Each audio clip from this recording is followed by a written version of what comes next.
असतो मा सद्गमय असो मा ज्योतिर्गमय मृत्योर्मामृतं गमय। ओम शांति शांति शांति। काशिका कक्षा 7। कंगतीचे सूत्र में एक बात मैंने कही थी, वहाँ पर जो याशुटो गीत वचनम ज्ञापकम, याशुट का गीत वचन ज्ञापक है कि गीतीयत कार्यम तल्लकारे गीति भवति, गीतो यत् कार्यम गीतीयत कार्यम तन्न भवति, गीतो यत् कार्यम तत्तु भवति। कैसे ये बात ज्ञापित होती है, कैसे इस बात को देख रहे हैं? याशुट है गीत वचनात्, याशुट को जो गीत किया है उसी से ये बात पता लगती है। यहाँ पर बहुत अच्छे से समझाया है महाभाष्य में। किंगतीचे सूत्र का जो अंतिम हिस्सा है वहाँ पर जाकर के ये बात उठाई कि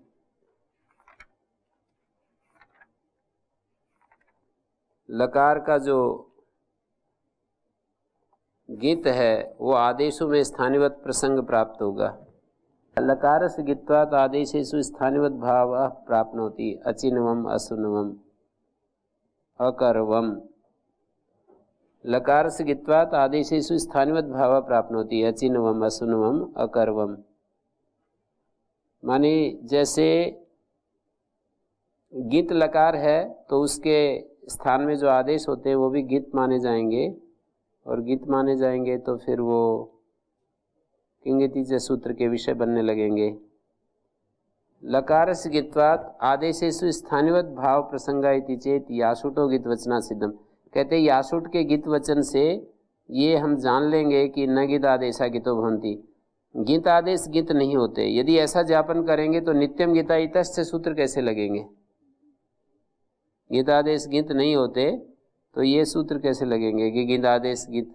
हमने ये निर्धारित कर लिया गीतादेश गीत नहीं होते तो फिर ये नित्यम गीता इतश्च तो लगाते हैं, लोट लकार में भी लगाते हैं। लोट लंगवत पचानी पचाव पचा में अपचत अपचताम अपचन अपचा अपचतम अपचत अपचम अपचाव अपचाम, नित्यम गीता से सकार लोप करते हैं। तो उन्होंने कहा गीतोयत कार्यम तद भवति, गीतीयत कार्यम तद न भवति। गीत को जो कार्य है वो तो स्थानिवत भाव से हो जाता है, गीत के परिवर्ते जो कार्य है वो नहीं होता। तो बोले क्या ये बात कहनी पड़ेगी? नहीं, कहे बिना ही समझ लेंगे। कैसे? याशुट एव गीत वचनात्, याशुट को गीत वचन से समझ लेंगे। और यहाँ पर वो मैं बार बार बोल रहा था वो पंक्ति वही लिखी हुई है, अपर्याप्तश्चैव ही याशुट समुदाय से गीतवे। समुदाय को गीत करने में अपर्याप्त है, गीतम चयनम करोति, फिर भी इसको गीत किया है। यहाँ पर एक सूचना विशेष समझने की है कि जो अचरितार्थ लिंग होता है वो समुदाय को विशेषक हो जाता है। जैसे गुप्त धातु को अनुदात्तित किया है ना, पर जुगुप्स समुदाय का विशेषक हो जाता है। अवयव में किया हुआ चिन्ह भी पूरे समुदाय का विशेषक हो जाता है। लेकिन वही होता है जो अचरितार्थ हो। जो चरितार्थ अवयव में किया गया जो लिंग है वो तो समुदाय का विशेषक हो जाता है, लेकिन जो चरितार्थ लिंग है वो विशेषक नहीं होता। जैसे उदाहरण के रूप में पठिता विद्या है, पठिता विद्या, पठ धातु से क्ता प्रत्यय किया, इट आगम हो गया, तो इट को लेकर के वो पठित शब्द जो है टित बन जाएगा। टित बन जाएगा तो अजाद्य तष्टाप न होकर के टिट ढाने से गीप होने लगेगा। पठिता विद्या नहीं बन सकता, पठिती विद्या ऐसा प्राप्त होगा। तो ये कहते हैं कि पठिता विद्या में जो आगम का टित धर्म था ना वो चरितार्थ हो चुका है, उसको आदि में बिठाने में, आद्यंतो टकितो सूत्र के द्वारा अपना कार्य करने में चरितार्थ हो चुका है। तो इसलिए अब वो उसको प्रातिपदिक को टित व्यपदेश से युक्त नहीं करेगा। यहाँ पर यासुट जो है गीत केवल आगम में संप्रसारण विधान में चरितार्थ हो गया है। यहाँ पर संप्रसारण विधान में चरितार्थ हो गया है। जैसे ज्ञात यहाँ चरितार्थ हो गया यासुट का गीत। तो इसलिए अब वो समुदाय को गित नहीं करेगा। चरितार्थ लिंग समुदाय को गित नहीं कर सकता, अचरितार्थ ही गित कर पाएगा। नहीं, इज्जात में तो कर ही रहा है ना, गित को मानकर संप्रसारण हो रहा है। यासुट का गित जो करना था सार्थक हो गया ना, तो यासुट समुदाय को गित नहीं कर सकता है। ये दिखाना चाह रहे हैं कि यासुट के गित से समुदाय गित नहीं हो सकता है, फिर भी उसको गित कर रहे हैं। यासुट के गित से समुदाय गित नहीं हो सकता है, फिर भी गित कर रहे हैं, उसका कोई अर्थ है ना? उसका अर्थ यह है कि गित के परे रहते जो कार्य हैं वो लकार के कारण से नहीं हुआ करते हैं। यासुट के गित से तो होगा ही, लकार के गित के कारण से गित के परे रहते यदि वो कार्य हो जाते तो यासुट को गित करने की आवश्यकता नहीं थी, उसी गित के कारण से हो जाता। इज्जात आदि भी हो जाते, और भी जो गुण निषेध, चिनुयात में गुण निषेध करते हैं, वो भी लिंग लकार के गित के कारण से किंगति से सूत्र लग जाता, वो तो नहीं लग रहा है। लंग लकार के गित के कारण, लिंग लकार के गित के कारण नहीं लग रहा। यदि लगता तो यासुट को गित करने की जरूरत नहीं पड़ती। समुदाय के गित व्यपदेश करने में यासुट असमर्थ है, क्योंकि यासुट को ही इसके द्वारा गित किया जा रहा है। यासुट को ही गित किया जा रहा है, न कि समुदाय को। यासुट जिसको होता है उस समुदाय को गित नहीं किया जा रहा है, यासुट गित ऐसा कहा जा रहा है। तो यासुट मात्र को जो गित किया जा रहा है उससे ये बात निकलती है, समुदाय से गित व्यपदेश कर्तव्य यासुट असमर्था। समुदाय को गित करने में यासुट असमर्थ है, यासुट जो है पर्याप्त नहीं है, समर्थ नहीं है। तो जब वो उसको करने में समर्थ नहीं है, पर गीत तो फिर भी कर रहे हैं, गीतम चयनम करोति आचार्य, आचार्य गीत तो कर रहे हैं। यासुट पूरे समुदाय को गीत करने में सक्षम नहीं, फिर भी गीत कर रहे हैं, तो इसका मतलब ये है कि वो आचार्य के उस भाव को हम देख पा रहे हैं कि गीत के परे रहते जो कार्य होते हैं वो आचार्य नहीं चाहते हैं। गीत को तो चाहते हैं, यासुट के गीत करने से ये बात भी, दूसरी बात भी निकलती है कि जो लकार के गीत धर्म है वो आदेश में आ जाते हैं। कैसे आ जाते हैं? यासुट को ही गीत करने से। दो बात ज्ञापित हो रही है यासुट को गीत करने से।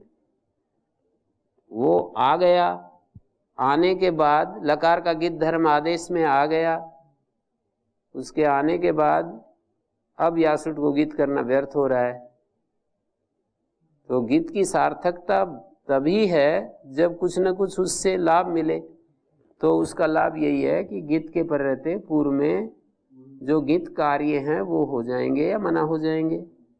जैसे संप्रसारण हो जाता है, गुण वृद्धि निषेध हो जाता है। चिनुयात में गुण वृद्धि, गुण का निषेध, और मृष्टात आदि में निषेध हो जाता है वृद्धि का। इज्जात संप्रसारण हो जाता है, मृष्टात वृद्धि निषेध हो जाता है, चिनुयात गुण निषेध हो जाता है। यासुट के गीत करने से गुण वृद्धि निषेध और संप्रसारण कार्य हो जाता है। यासुट के गीत करने से क्या हुआ?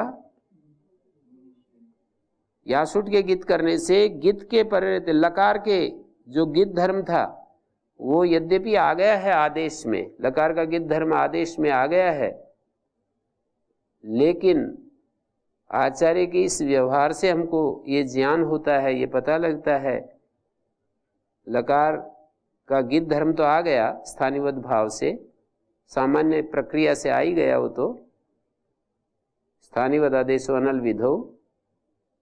लेकिन इसके गीत करने से ये बात निकली कि भाई वो आया हुआ गीत के पर रहते पूर्व में जो कार्य होते हैं वो लकार के गीत के कारण से नहीं हुआ करते हैं, क्योंकि यासुट समुदाय को गीत करने में तो असमर्थ है, फिर भी उसको गीत कर रहे हैं। तो उसका स्वास्थ्य जो ये कार्य माना जाएगा कि गीत के पर रहते गुण वृद्धि निषेध या संप्रसारण आदि हो जाते हैं। गुरुजी यासुट का जो गीत करने तो दो जगह चरितार्थ मानेंगे इसको? एक तो दो जगह चरितार्थ? हाँ। कैसे? एक तो ये जापक के लिए और गुण वृद्धि निषेध के लिए।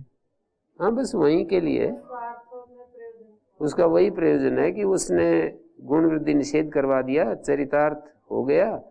अब वो समुदाय को गीत नहीं कर सकता। जैसे इट का टित धर्म आद्यंतो टकितों के लिए चरितार्थ हो गया, तो टिट ढाणे के लिए नहीं हो सकता। तो ऐसे भी कुछ कोई अनुबंध है जिनका दो जगह चरितार्थ था सिद्ध? क्या कह रहे हैं?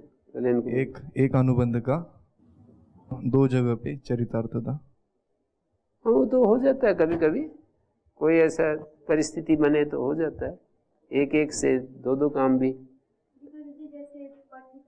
एक बार फिर बोलिए, क्या बोल रहे हैं जी? मतलब एक में आद्यंत टकित से ये तो आदि में हो गया इटागम टित होने से, पर जो दीदी वे विटाम में जो ई को गुण वृद्धि का जो निषेध कर रहे हैं, दीदी वे विटाम में इट को, दीदी वे विटाम से जो पठिता के ई को गुण वृद्धि का जो निषेध कर रहे हैं, वो तो अलग बात होगी ना। इट को निषेध कर रहे हैं, मतलब ये ट का प्रयोजन नहीं मानेंगे? नहीं, इट जैसे इट पूरा पढ़ा है ना, केवल ई को नहीं पढ़ा है तो नहीं, वो क्या प्रयोजन?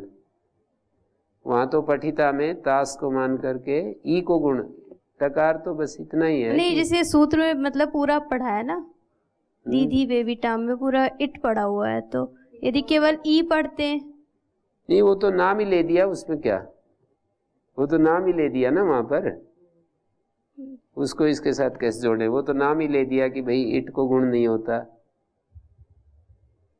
पर कुल मिलाकर के पठिता विद्या में इट के टित धर्म से समुदाय को टित नहीं माना जाएगा, क्योंकि टित चरितार्थ है, टित धर्म आद्यंतो टकितों के लिए चरितार्थ है। इसी तरह से यासुट का जो गीत है वो गुण वृद्धि निषेध के लिए या संप्रसारण के लिए, गुण वृद्धि निषेध के लिए या संप्रसारण के लिए चरितार्थ है। तो समुदाय को गीत करने में वो अब अपना काम, अपना रोल अदा नहीं करेगा। समुदाय को गीत बनाने में लिए उसका उपयोग नहीं होगा। वो गीत तो आ ही रहा है स्थानीय भाव से, लेकिन आते हुए भी उसको ये गीत, यासुट का गीत तो समुदाय को गीत करेगा नहीं, क्योंकि समुदाय को गीत कैसे कर सकता है वो? जब उसको यासुट को गीत किया है तो समुदाय को कैसे करेगा? गीत तो फिर भी किया है, तो उसका प्रयोजन है कुछ न कुछ। प्रयोजन यही है कि लकार का जो गीत धर्म है उसके कारण से पूर्व में जो गीत कार्य होते हैं वो नहीं होते थे, वो नहीं हो पा रहे थे, तो आचार्य ने करवाने के लिए, उन कार्यों करने के लिए ही यासुट को गीत किया है। लेकिन वो जो ऊपर से जो गीत धर्म आ रहा है ना, वो तो आ ही रहा है। यासुट के गीत से ही ये पता चल रहा है कि उसका वो धर्म आ रहा है, और ये निरस्त भी हो रहा है कि इसको जरूरत नहीं थी। जब आ ही रहा है गीत धर्म, तो यासुट को गीत करने की आवश्यकता नहीं थी। ऊपर से गीत आ ही रहा है तो इसको गीत करने की आवश्यकता नहीं थी, फिर भी गीत किया। इसका मतलब यही है कि गीत के परे रहते जो कार्य हैं वो लकार के कारण से, लकार के गीत के कारण से नहीं होते हैं, और स्वयं जो लकार का गीत धर्म जो आदेश में आता है वो तो होता रहता है। अब मैं आगे बढ़ रहा हूं। दीदी वेविटाम, दीदी वेव्यो इटस्य ये गुण वृद्धि प्राप्नुता ते न भवता, आदिध्यनम आदिध्य का, आवेव्यनम आवेव्य का, इटा खलुअपि कणिता स्व रणिता स्व, ये इट के उदाहरण है। आदिध्यनम आदिध्य का में दीधी है ना, तो सार्धातु का अर्धातु गुण पाता है, और अक के परे रहते अचोणिति वृद्धि पाती है।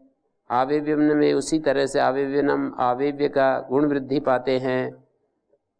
उसका निषेध होने के बाद फिर एरने का जो से पूर्वस्यण आदेश हो रहा है, इको एणची प्राप्त हुआ, उसको बाध करके अचिष्णु धातु भ्राम, उसको भी बाध कर एरने का संयोग। धातु का अवयव संयोग पूर्व में नहीं है जिसके ऐसा ही वर्ण, धातु का इवर्ण संयोग पूर्व में नहीं है जिसके, ऐसा इवर्ण धातु का संयोग पूर्व में नहीं है जिसके, ऐसा इकार, उसको ईणादेश होता है। सूत्र का अर्थ थोड़ा कठिन है, ध्यान से देना चाहिए। धातु के द्वारा संयोग को विशेषित किया जाता है। एर ने तो संयोग पूर्व से, असंयोग पूर्व से, धातु का संयोग पूर्व में नहीं है जिसके, ऐसा इवर्ण तदंत अनेकाचंग को ईणादेश होता है। धातु का संयोग देखते हैं, जैसे उत जमा नी, आगे औ, फिर भी ईणादेश हो जाएगा। यहाँ धातु का संयोग पूर्व में नहीं, शर्त घट रही है। उपसर्ग को पकड़ करके संयोग पूर्व में दिख रहा है इकार से। उत नी उन्यौ, धातु का संयोग पूर्व में नहीं है जिसके, तो यहाँ कोई समस्या नहीं है, दीधी धातु है ना। फिर ईट का उदाहरण, कणिता स्व रणिता स्व, वृद्धि रेटो न संभवती लघुप्त गुण से प्रतिषेध, वृद्धि तो संभव नहीं है। हलोनंतरा संयोग, भिन्न जातीय अज भी अव्यविता श्लिष्टोच्चारिता हल संयोग संज्ञा भवंती। भिन्न जातीय जो अच होते हैं ना, उनसे अव्यवित, अव्यवित कोई खोला श्लिष्टोच्चारित, पास पास उच्चरित हल संयोग संज्ञक होते हैं। समुदाय संजी जातो चेदम बहुवचनम, समुदाय संजी है यहाँ पर, जाति में बहुवचन है। तेन द्वयो बहुनाम च संयोग संज्ञा सिद्धा भवती।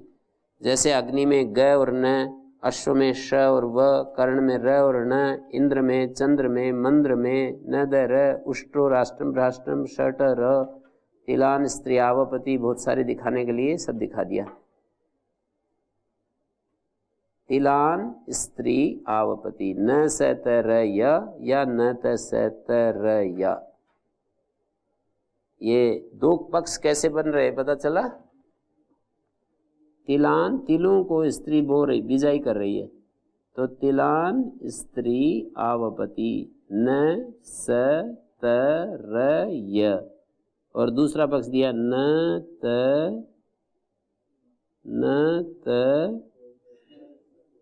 स त र य।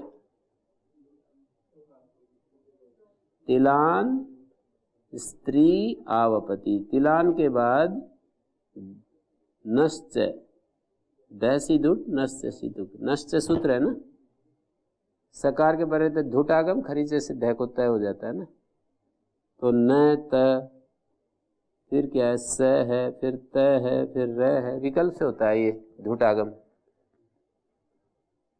तिलान स्त्रियावपति, अस्मिन सधस्थे, जैसे तय हो जाता है ना वहाँ, अस्मिन सधस्थे अध्युत्तरस्मिन,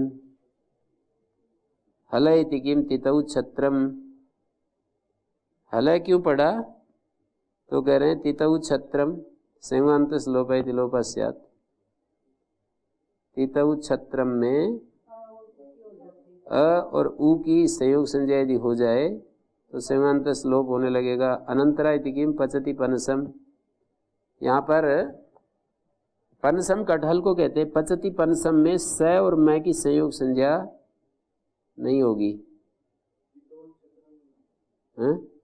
तितौ छत्रम, तितौ दो शब्दों का प्रयोग करके दिखा रहे हैं। तितौ माने चालनी होती है ना, चालनी, और छत्रम, इसमें त्र में जो अ है, तितौ में जो तय में अ है और उ है, ये अनंतर अच है, व्यवधान रहित अच है। तितौ का जो तय में अकार है और उ है ना, इन दोनों को कह रहे हैं, और इन दोनों की संयोग संज्ञा हो जाए तो संयुगान्त से लोपा से लोप हो जाएगा, उ का लोप हो जाएगा।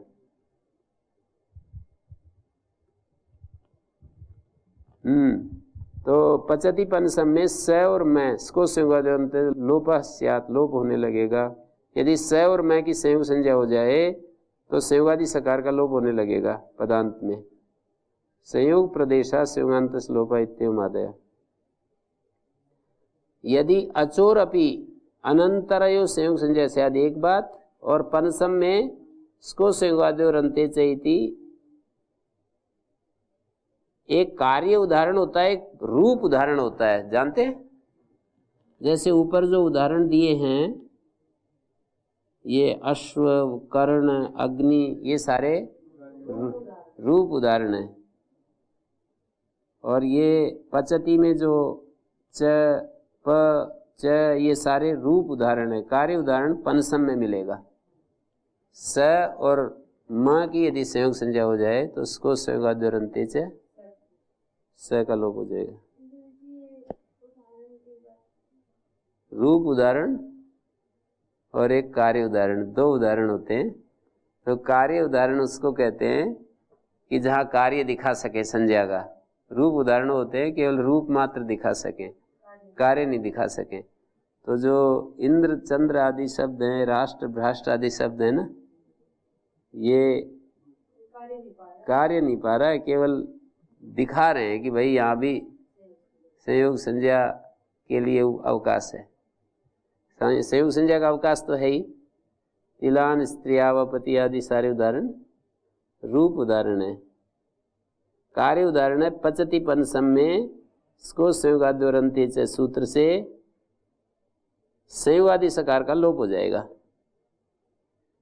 सकार मकार की यदि संयोग संज्ञा हो जाए तो सकार का लोप हो जाएगा। अंतर सहित में भी लोप हो जाएगा, व्यवधान में भी लोप हो जाएगा। संयोग संज्ञा हो गई ना।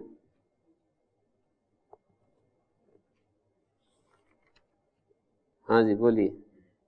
ओम गुरु जी, जी आपने जो ये उदाहरण दिया है पनसम, इसमें स्कोह संयोगा द्योरन्ते च, इसके जगह संयोगांत से लोप से भी तो लोप हो सकता था।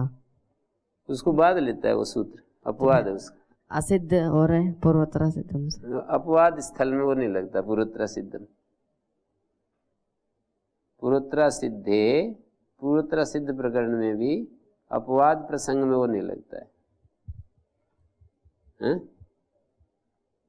प्रश्न तो ठीक पूछा है। पचती पनसम में मैंने तो जानबूझ के नहीं बताया, कोई पूछेगा तो बताएंगे। मैंने कहा वो जो सूत्र है ना, असिद्ध प्रकरण में अपवाद स्थल में पूर्वोत्तरा सिद्ध नहीं होता है। जैसे इसको संयोगाद्योरन्ते च यद्यपि परे है पर असिद्ध नहीं होगा संयोगांत लोपा की दृष्टि में। मुख नासिका, वचन नासिका, मुख सहिता नासिका, इसमें दो तीन तरीके से समास कर सकते हैं। मुख सहिता नासिका, मुख नासिका, तया या उच्चारित वर्णा, एक कर्म वाच्य में वचन वच धातु से ल्युट प्रत्यय है। मुख सहिता नासिका, मुख नासिका, उत्तर पद लोपी समास कर दिया, सहिता का लोप कर दिया समास में। और दूसरा तरीका यह है कि मुखम च नासिका च मुख नासिकम, द्वंद्वस्य प्राणितूर्य सेनांगानाम, एकवत भाव हो गया। और ईसद वचनम आवचनम, ईसत और वचन इन दोनों का, ईसद वचनम आवचनम क्या किया, आवचन शब्द में ईसत और वचन का समास कर दिया। ईसद के अर्थ में आ का प्रयोग किया है। ये बोलते हैं अश्वपद विग्रह। जिन पदों का समास कर रहे हैं उससे अलग का विग्रह करके दिखाते हैं। तो ये हो गया आवचन शब्द। मुख नासिक और आवचन का फिर समास कर दिया, मुख नासिकम आवचनम यस्य, मुख नासिक आवचना, ऐसा बन गया। पता चला, मुख और नासिका का समाहार द्वंद, आवचन में प्रादि तत्पुरुष, मुख नासिक और आवचन का फिर बहुव्रीहि। मुख नासिक आवचन है जिसका, आवचन का दोनों के साथ संबंध हो जाएगा ना, द्वंद्वान्ते द्वंद्वादौ, द्वंद्व के अंत में द्वंद्व के आदि में जो पद होता है सबके साथ संबंध होता है। मुख नासिक आवचन है जिसका, किंचित मुख वचन किंचित नासिक आवचन, जिस वर्ण का होता है वो अनुनासिक होता है। तो उदाहरण है आंगो नासिक छंदसी,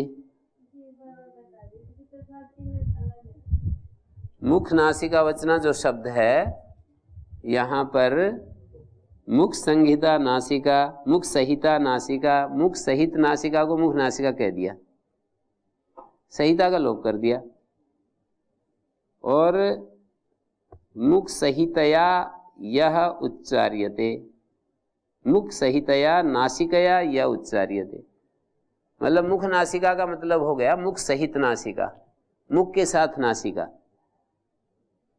और मुख नासिका का मतलब हुआ मुख सहित नासिका, उसके द्वारा जिसका उच्चारण किया जाए। यहाँ पर उच्चार्यते वर्ण कर्म कारक में वच धातु से लुट प्रत्यय हो रहा है, कृत लुटो बहुलम है ना, तो बहुल करके अन्य कारकों में भी हो जाता है। सामान्य रूप से तो लुट प्रत्यय भाव में है, करण अधिकरण में है, पर दूसरी जगह भी हो जाता है, यहाँ हो रहा है। जैसे कर्ता में भी हो जाता है कई जगह, भाव वचना नाम दूसरे अध्याय के चतुर्थ पाद में सूत्र है ना, वहां पर कर्ता कारक में है। क्या सूत्र? भाववचना नाम, पूरा सूत्र बोलो। रुजार्था नाम भाववचना नाम अज्वरे, भाववचना नाम भावकर्तृका नाम। और गुणवचना गुणमुक्तवान गुणवचना, तृतीया तत्कृतार्थेन गुणवचनेन, वहां गुणवचन शब्द में वच धातु से लुट प्रत्यय कर्ता कारक में और भूतकाल में। गुणम उक्तवता गुणवचना गुणवचनेन, गुण को जिसने कहा है उसको गुणवचन कहा है वहां पर। तो ऐसे कृतलुटो बहुलम, कृतो बहुलम, कृतलुटो बहुलम को भी व्यापक बना दिया है कृतो बहुलम, सारे कृत प्रत्यय बहुल करके हो जाते हैं यदि प्रयोग वैसा मिलता है तो। कृतो बहुलम का मतलब है कृत प्रत्यय बहुल करके हो जाते हैं। तीसरे अध्याय के जितने भी कृत प्रत्यय हैं बहुल करके हो जाते हैं, जहां विधान किए हैं वहां से अन्यत्र भी हो जाते हैं। विधान जहां जहां भी किए हुए हैं उससे अन्यत्र भी हो जाते हैं। तो मुख नासिका वचना, उसी श्रृंखला में मैं कह रहा था, मुख नासिका शब्द, मुख सहिता नासिका, मुख नासिका और वचन में लुट प्रत्यय हो गया है, तो तया उच्चार्यते वर्ण स्वन नासिक संयोग होती। मुख सहित नासिका के द्वारा जो वर्ण उच्चारण किया जाता है उसको अनुनासिक कहते हैं। और इसका कार्य प्रदेश है आंगोनुनासिक छंदसी, छठे अध्याय के पहले पाद का।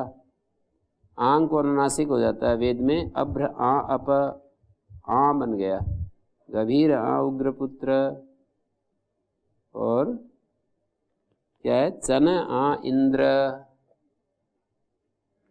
ये छपने में कुछ गलती कर दी है इन्होंने, च को एक पंक्ति में डाल दिया और न को एक दूसरी पंक्ति में, चन आ इंद्र।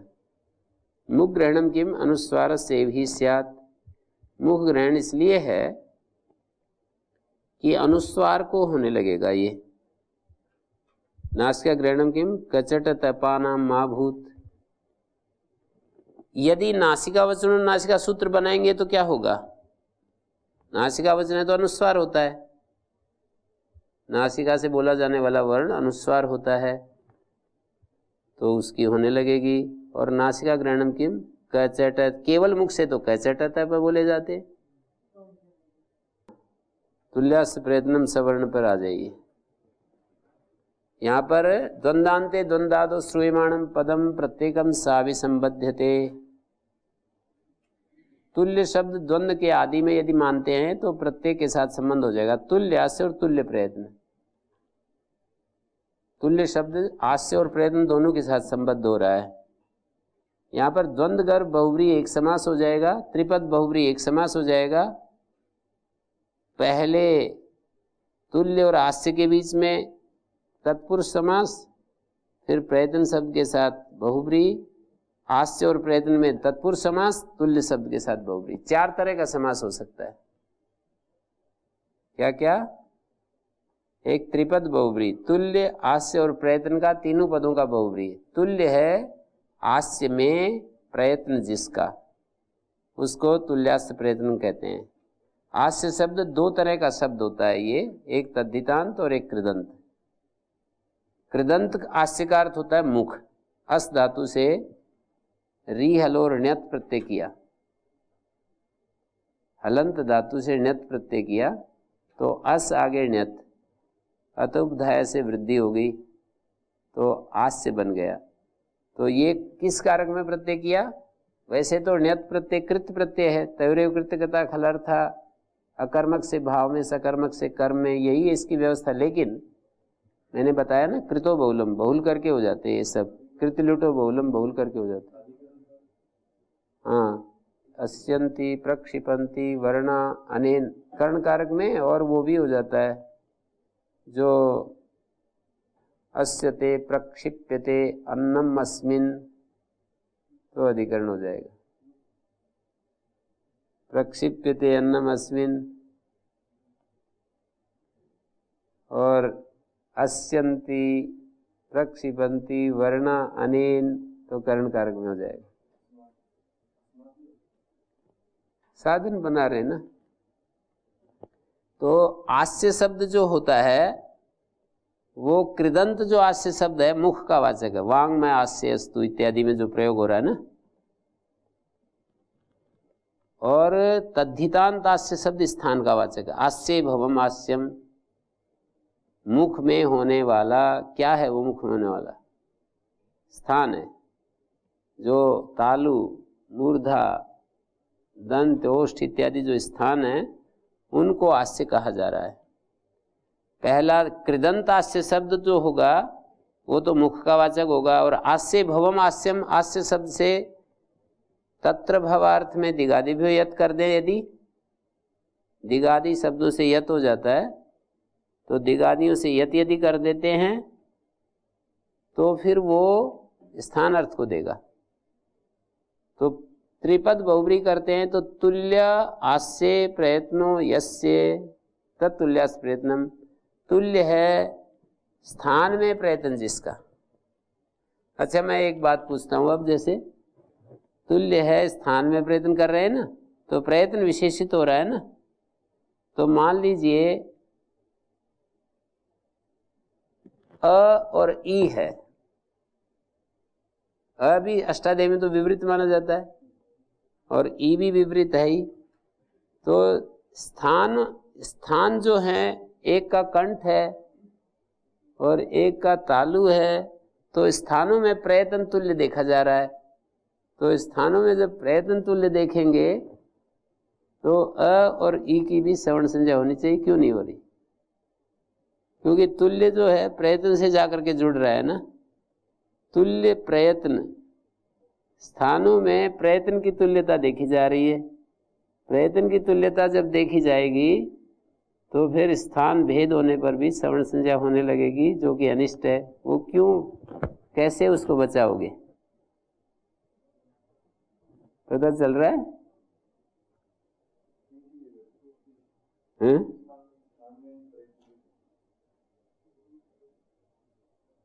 एकत्व विवक्षित है, सही बताया। तुल्य स्थाने प्रयत्नो यस्य, स्थाने तुल्य आस्य प्रयत्नो यस्य। आस्य जो एक वचन बोल रहा हूं ना, मैं बताने में जानबूझ करके मैंने वैसी भाषा बोली थी कि ये दोष को पकड़ न पाए, इसके लिए मैंने ऐसे बोला था। तुल्य है स्थानों में प्रयत्न जिसका, ऐसा मैंने बोल दिया था ना। तुल्य है स्थानों में प्रयत्न जिसका, स्थानों में प्रयत्न की तुल्यता देखी जा रही है, ऐसा मैं प्रश्न बना रहा था ना। तो जैसे आप लोगों को कहना चाहिए, जैसे इन्होंने बोल दिया कि स्थानों में क्यों कह रहे हैं आप, स्थाने तुल्य आस्य प्रयत्नो यस्य, ऐसे बोलिए। तुल्य आस्य प्रयत्नो यस्य ऐसा बोलिए। आप आस्यों में प्रयत्न ऐसा कैसे बोल रहे हैं? तुल्य है स्थानों में। हाँ जी, करुणेश जी। तुल्य स्थान में प्रयत्न जिसका, स्थानों में प्रयत्न, एकत्व विवक्षित है। वहाँ आस्य में जो एक वचन है ना, वो विवक्षित। विवक्षित का मतलब ये होता है वो प्रधान है, उसमें आस्य में एक वचन लेना है हमको। विवक्षित है इसका मतलब होता है उस एक वचन को प्रधानता देनी है। जैसे अचोन्त्यादि टी में अच्छा एक वचन है ना, वो जाति में एक वचन है, इसलिए वो विवक्षित नहीं है। जाति में एक वचन होगा तो बहुवचन के अर्थ को दे देगा। और यहाँ पर हला सूत्र में जाति में बहुवचन है, हलोनंतरा संयोगा पीछे आया ना, तो हला में जाति में बहुवचन है, इस कारण से दो में भी जाति अर्थ की परिसमाप्ति हो जाएगी। दो में भी संयोग संज्ञा घटित हो जाती है। नहीं तो आप यदि विवक्षित कर लोगे ना हला में बहुवचन, तो 3 और 3 से ज्यादा में ही संयोग संज्ञा हो पाएगी, 2 में तो हो ही नहीं सकेगी। तो ये एक बात रहती है कि यहाँ पर वचन विवक्षित है या नहीं है। जैसे ग्रहम सम्मार्ष्टि एक न्याय होता है मीमांसा का, तो ग्रह होते हैं सोम रखने के पात्र, उसका सम्मार्जन करते हैं। एक कोई पात्र वो लेते हैं, एक वस्त्र लेते हैं और उसको उसके ऊपर ऐसे छींटे मारते हैं, उन वस्त्रों के ऊपर ऐसे फैला करके। तो वो यदि एक वचन विवक्षित हो तो एक ग्रह के ऊपर ही सम्मार्जन करेंगे। वो रखे होते हैं 1 2 3 4 5 6 7 10 11 पात्र रखे हुए होते हैं। सोम रखने के पात्र को ग्रह कहते हैं। फिर उसके ऊपर ऐसे करते हैं, एक वो लेकर के, एक वस्त्र लेकर के और उसके ऊपर ऐसे एक बार फैला देते हैं। तो एक ग्रह के ऊपर नहीं, सारे ग्रह के ऊपर ही फैलाते हैं, जबकि एक वचन है ग्रहम सम्मार्ष्टि। सम्मार्ष्टि ये लेट लकार का प्रयोग है। सोम पात्रों का सम्मार्जन करे, ऐसा वाक्य मिलता है। तो सम्मार्जन एक का ना करके, जो वहाँ पर जो जिसकी ड्यूटी लगी होती है ना, यज्ञ में जिसकी जो ड्यूटी लगी होती है, तो वो एक ग्रह का सम्मार्जन नहीं करता है, सभी का करता है। क्यों?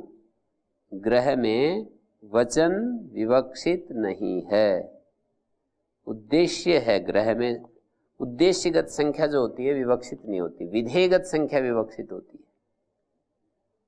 विधेयगत जो संख्या होती है वो विवक्षित होती है, उद्देश्यगत संख्या विवक्षित रहती है।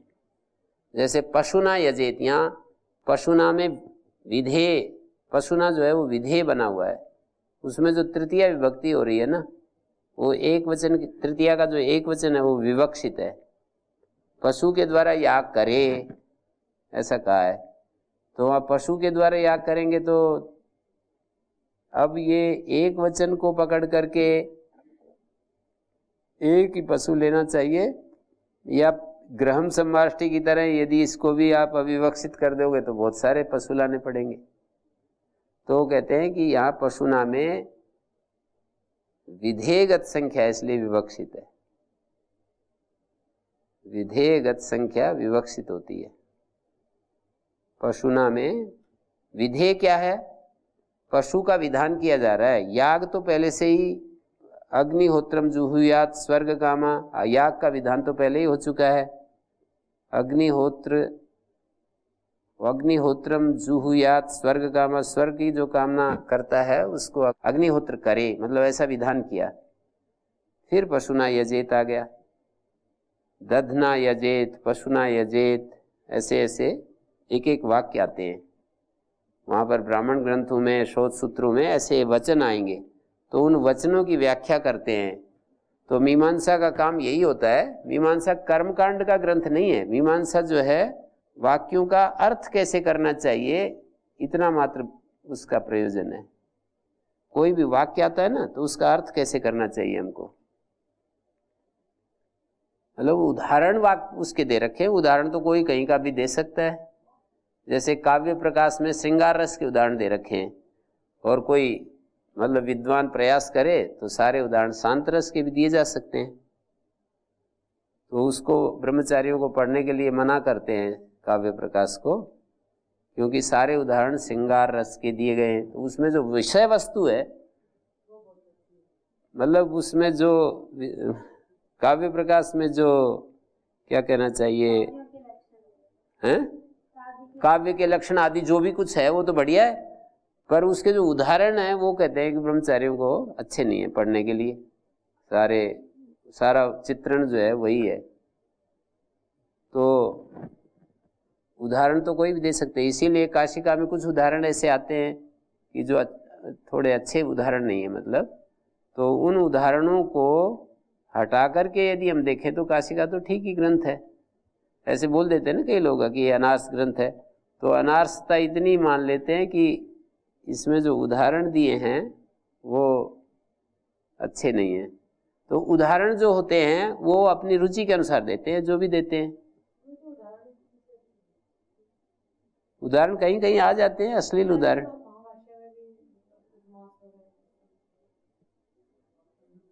तो मांस भक्षण तो अश्लीलता क्या है उसमें?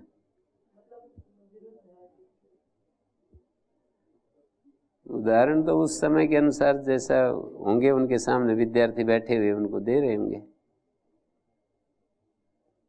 पढ़ने वालों को सामने, जो पढ़ने वाले होते हैं उनको लक्ष्य करके दिए जाते हैं ना उदाहरण, तो समझाने के लिए। तुल्यास्य प्रयत्नम सवर्णम में वचन की बात मैं कर रहा था कि आस्य प्रयत्नो यस्य, तुल्य है स्थान में प्रयत्न जिसका, एकत्व विवक्षित है।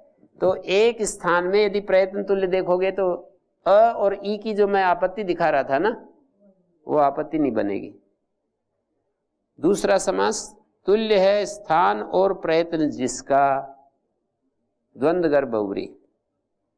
भट्टोजी दीक्षित ने तो यही माना है, तुल्य है स्थान और प्रयत्न जिसका, उसको सवर्ण कहते हैं। यहां पर प्रयत्न शब्द का कौन सा अर्थ लेना है? प्रारंभो यत्नस्य प्रयत्न।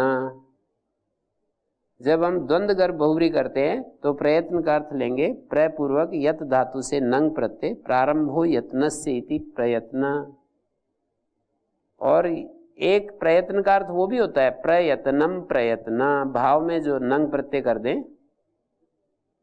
प्रारंभो यत्नस्य तो आभ्यंतर प्रयत्न लिए जाएंगे, प्रयत्नम प्रयत्न तो बाह्य प्रयत्न और आभ्यंतर प्रयत्न दोनों लिए जाएंगे। तो जब हम द्वंद्व गर्भ बहुब्री करेंगे तो द्वंद्व गर्भ बहुब्री करेंगे तो क्या होगा?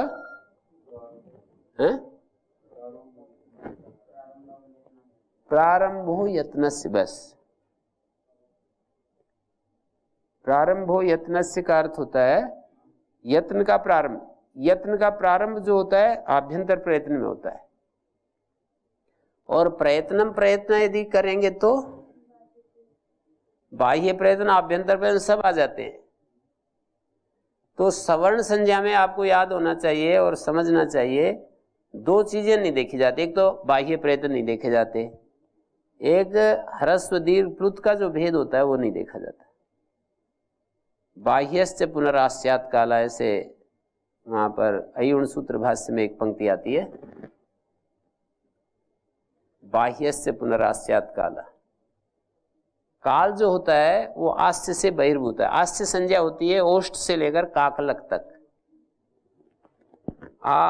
ओष्ठात् प्रभृति काकलकात्, काकलक जो होता है वहां तक मुख संज्ञा होती है, आस्य संज्ञा होती है। तो आस्य से बहिर्भूत काल होता है। ये जो हमारा गला होता है, वोकल कॉर्ड होता है, उसमें जो वायु का निस्सरण होता है वहां से ह्रस्व दीर्घ प्लुत की वो होती है, व्यवस्था होती है। और बाह्य प्रयत्न भी वहीं होते हैं, मुख के अंदर नहीं होते हैं बाह्य प्रयत्न। आभ्यंतर प्रयत्न ही मुख के अंदर होते हैं। जो जिह्वा के द्वारा प्रयत्न किए जाते हैं उन्हीं को आभ्यंतर प्रयत्न के अंतर्गत गिनते हैं। स्वरों के आभ्यंतर प्रयत्न विवृत होते हैं, ऊष्म वर्णों के भी विवृत होते हैं, और स्पर्श वर्णों के स्पृष्ट होते हैं, और अंतस्थ वर्णों के ईसत स्पृष्ट होते हैं, आकार का समृत होते हैं। ये 5 आभ्यंतर प्रयत्न है। आकार को अष्टाध्यायी में तो विवृति मानते हैं। स्पर्श वर्णों का स्पृष्ट प्रयत्न और ईसत स्पृष्ट, आकार समृत है। इसमें एक बात और है, यदि हम ऊष्म वर्णों का ईसद विवृत प्रयत्न माने और स्वरों का विवृत माने तो नाच झलो सूत्र की आवश्यकता नहीं रहती। ऊष्म वर्णों का ईसद विवृत, स्वरों का विवृत यदि ऐसा स्वीकार करते हैं, एक कुछ आचार्यों के मत में यही है, तो नाच झलो सूत्र की आवश्यकता नहीं रहती, सवर्ण संज्ञा होगी ही नहीं। फिर जो व्यंजन और हल हैं उनमें से किन वर्णों की सवर्ण संज्ञा पाती है? केवल अ और ह की, ई और श की, री और मूर्धन्य श की, ली और दंत श की, केवल इन्हीं वर्णों की पाती है, बाकी तो सवर्ण संज्ञा पाती नहीं। इनकी भी नहीं पाएगी यदि ऊष्म वर्ण ईसद विवृत हो और स्वर यदि विवृत हो। तो मतलब प्रयत्न समान नहीं होंगे ना। तुल्यास्य प्रयत्न सवर्णम शर्त नहीं घटेगी, तुल्य स्थान में प्रयत्न नहीं माने जा सकते। तो यहाँ एक समास ये होगा तुल्य आस्य इति तुल्यास्य, तुल्यास्य प्रयत्नो यस्य, फिर बहुब्री करेंगे। तुल्य आस्य यहाँ पर मयूरवंश का आदेश से समास कर लेंगे। और एक समास है आस्य प्रयत्न सप्तमी तत्पुरुष, और तुल्य आस्य प्रयत्नो यस्य, आस्य प्रयत्न। इस तरह से तुल्य शब्द सदृश पर्याय आस्य भवम आस्यम तालवादी स्थानम प्रयत्नम प्रयत्न स्पृष्टतादि वर्ण गुण।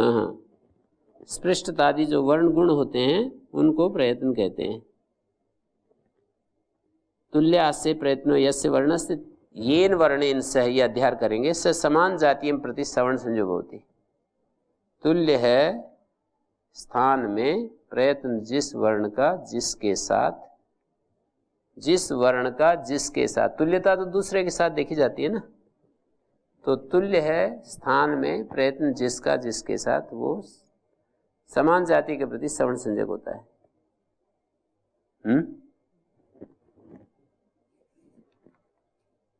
चत्वारा अभ्यंतर प्रयत्न, पूरी वर्णोच्चारण शिक्षा को यहाँ उद्धृत कर दिया इन्होंने।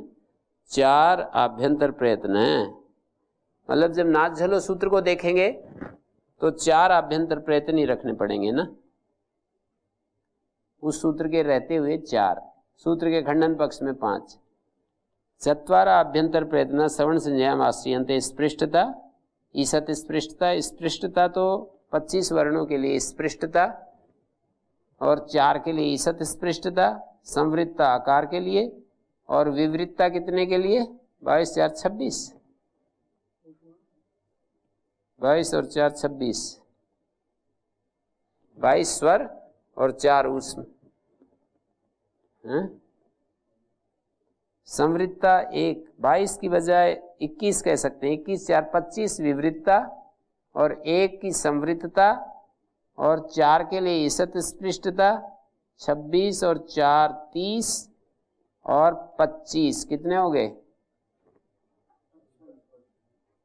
55 हो गए। और 8 अयुग्वा है, उनके बारे में तो यहाँ कुछ कहा नहीं। चत्वारा अभ्यंतर प्रयत्न सवर्ण संज्ञायाम आश्रियन्ते। स्पृष्टता जो है 25 वर्णों का, कादयो मावसाना स्पर्शा, कैसे लेकर मैं तक स्पर्श होते हैं, स्पर्श वर्णों का स्पृष्ट प्रयत्न होता है। और अंतस्थ वर्णों का ईसत स्पृष्ट प्रयत्न होता है।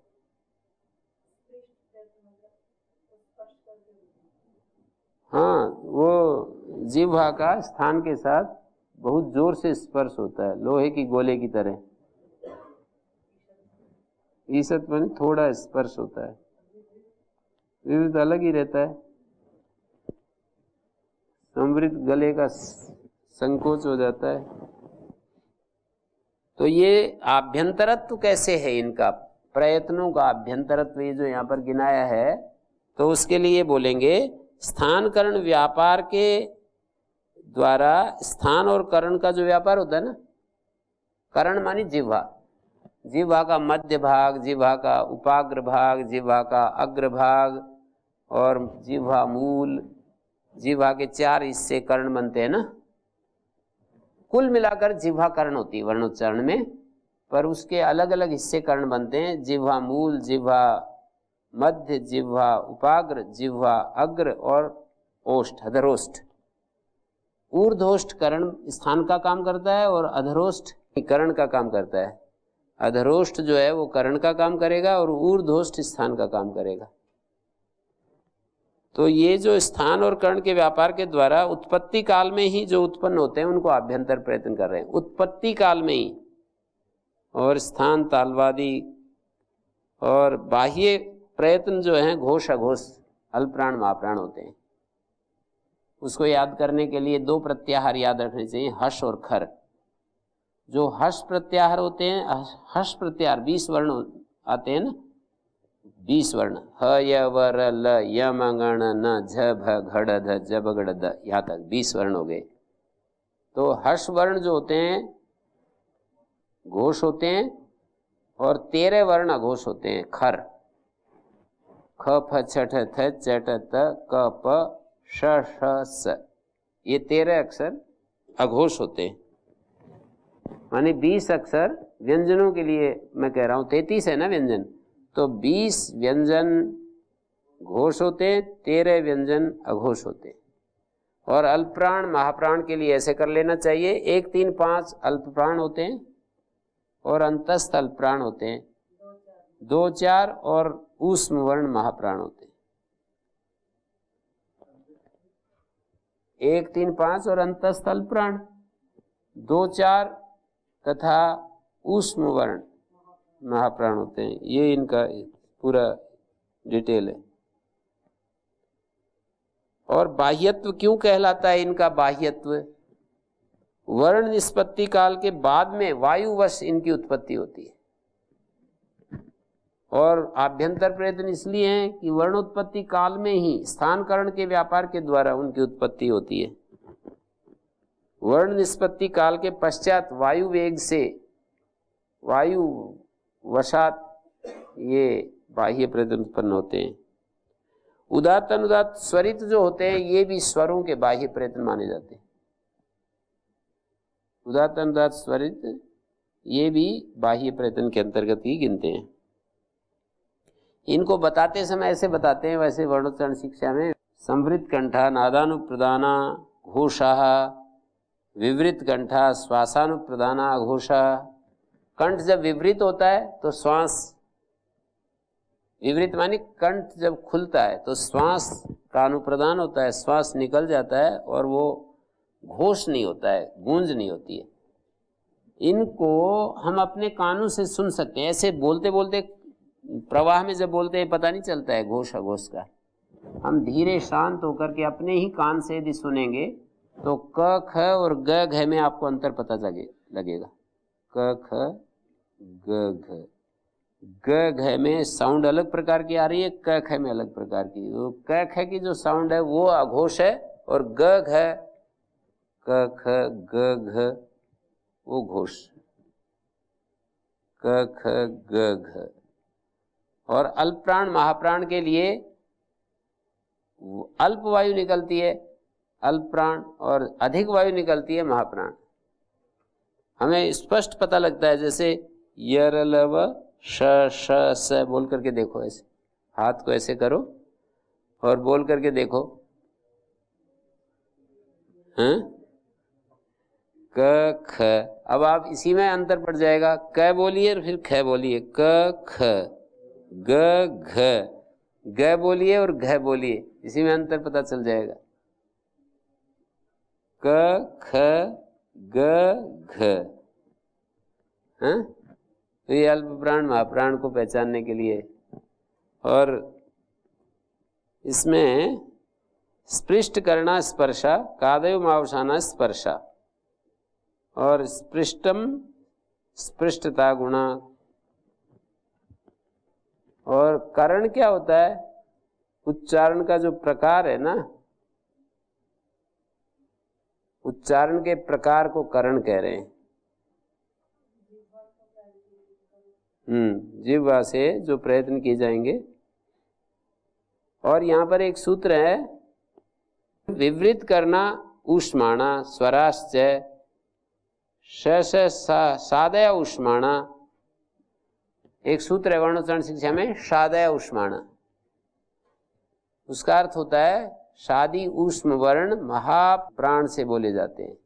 वो संज्ञा सूत्र नहीं है सादय ऊष्माणा। ऊष्म जो शादी ऊष्म वर्ण महाप्राण प्रयत्न से बोले जाते हैं, ये उसका अर्थ है सादय ऊष्माणा। स्वर तो उदात्त अनुदात्त स्वरित के साथ रिलेटेड है।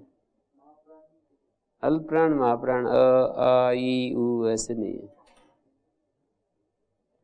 अ ई इसमें पता नहीं चलता है महाप्राण का, उदात्त अनुदात्त स्वरित के साथ। तो वर्णोच्चारण शिक्षा में ऐसे कहा ना कि वर्गाणाम प्रथम द्वितीय, वर्गाणाम प्रथम द्वितीय स विसर्णीय जिह्वा मूल्य उपदमानीय यमौ च प्रथम द्वितीय। पहला और दूसरा यम, और विवृत कंठा श्वासानुप्रदाना घोषा, और ऐसे ही फिर वर्ग यमानाम प्रथमे अल्प प्राणा उत्तरे महाप्राणा। वर्ग के जो वर्ग यमानाम प्रथमे जो यम होते हैं और जो वर्ग होते हैं ना, प्रथमे माने पहले शब्द से जो कहे गए हैं, प्रथम द्वितीय का है ना, प्रथमे अल्प प्राणा इतरे महाप्राणा, और वर्गाणाम तृतीय चतुर्थांतस्था हकार अनुस्वारो यमो तृतीय चतुर्थो संवृत कंठा नादानुप्रदाना घोषा, वर्ग यमानाम तृतीय अंतस्थाश्च अल्प प्राणा इतरे महाप्राणा। वर्ग यमों के यम पहला दूसरा तीसरा चौथा ऐसे होते हैं ना, तो इस तरह से इसको देखते हैं।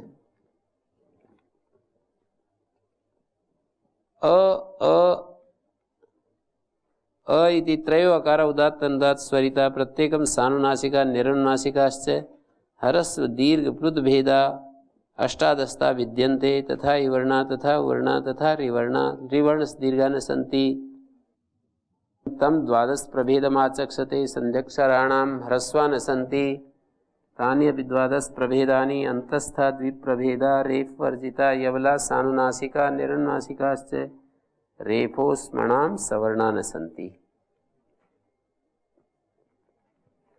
वर्ग्यो वर्गेण सवर्णा दंडाग्रम आदि बन जाएंगे।